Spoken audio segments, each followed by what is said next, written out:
Before sorrow was known, before labor weighed upon the hands of man, and before pain accompanied the bringing forth of life, there was a garden prepared by the Lord God.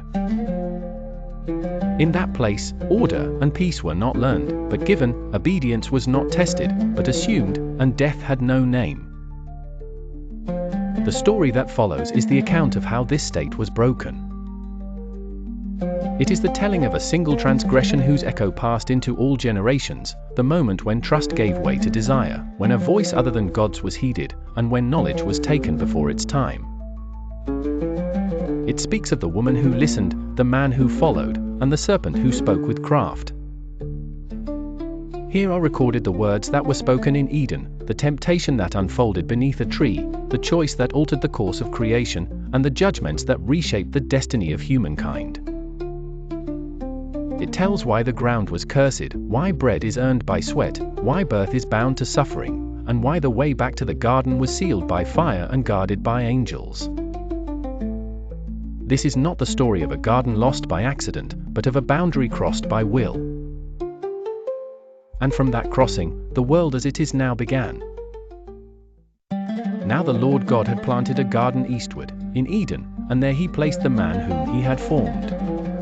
And out of the ground the Lord God caused to grow every tree that is pleasant to the sight and good for food, trees laden with fruit in their season, whose branches bowed low beneath abundance.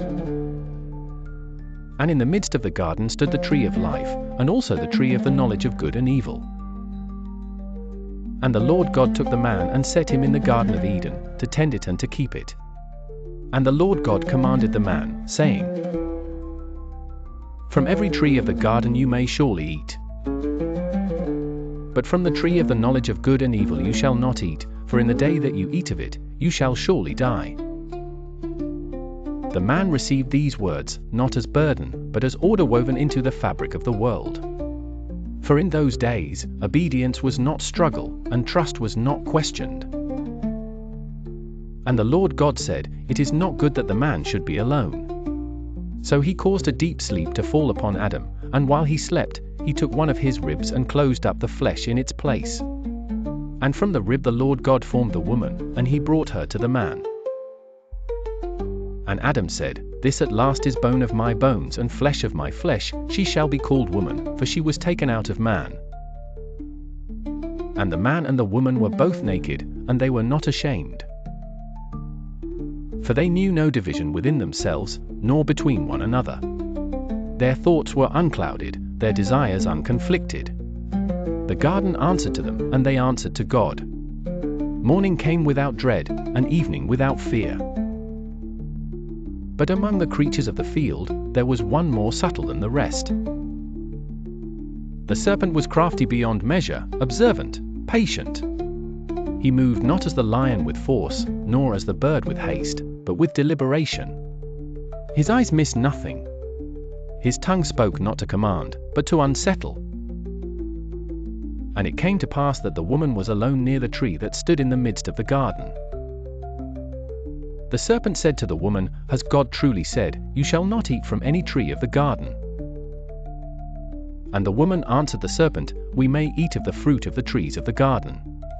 But of the fruit of the tree which is in the midst of the garden, God has said, You shall not eat of it, nor shall you touch it, lest you die. Now the serpent saw that the command had been spoken, but not fully weighed. And he said to the woman, You shall not surely die.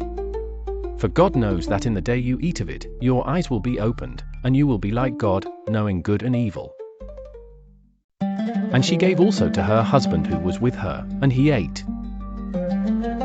And immediately the eyes of them both were opened. But not as the serpent had spoken. They did not behold divinity. They beheld themselves. They perceived separation. They felt the weight of exposure. What had once been natural became vulnerable, what had once been unity became distance. They knew that they were naked. And they sewed fig leaves together and made themselves coverings.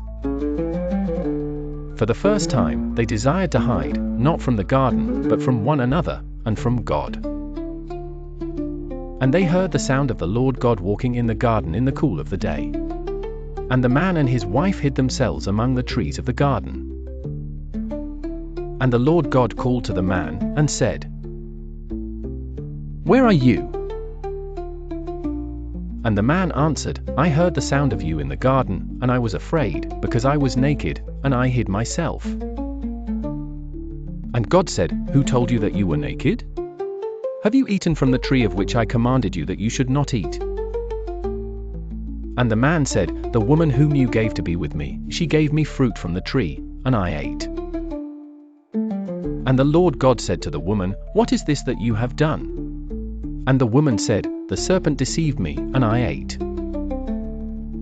Then the Lord God spoke, and his words established what would now be. To the serpent he said, "Because you have done this, cursed are you above all livestock and above every beast of the field. On your belly you shall go, and dust you shall eat all the days of your life. And I will put enmity between you and the woman, and between your seed and her seed. He shall bruise your head, and you shall bruise his heel."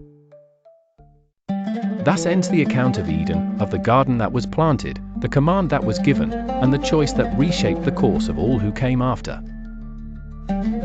From obedience came peace, from disobedience came toil, sorrow, and the long road of human history. And though the gates of Eden were closed and guarded by fire, the memory of that place has never faded from the hearts of humankind. These words endure because they speak not only of the beginning, but of the condition of the world as it is now, of labor and longing, of loss and hope, of separation and the desire for restoration. They are ancient words, yet they continue to speak with living voice. If you wish to hear more stories like this, faithfully told, reverently spoken, and rooted in sacred tradition, then we invite you to walk with us. Subscribe to Sacred Voices of Faith, where the ancient scriptures are given voice, where timeless stories are told with depth and reverence, and where the words of faith continue to echo through the present age. May these voices guide you, and may the telling never cease.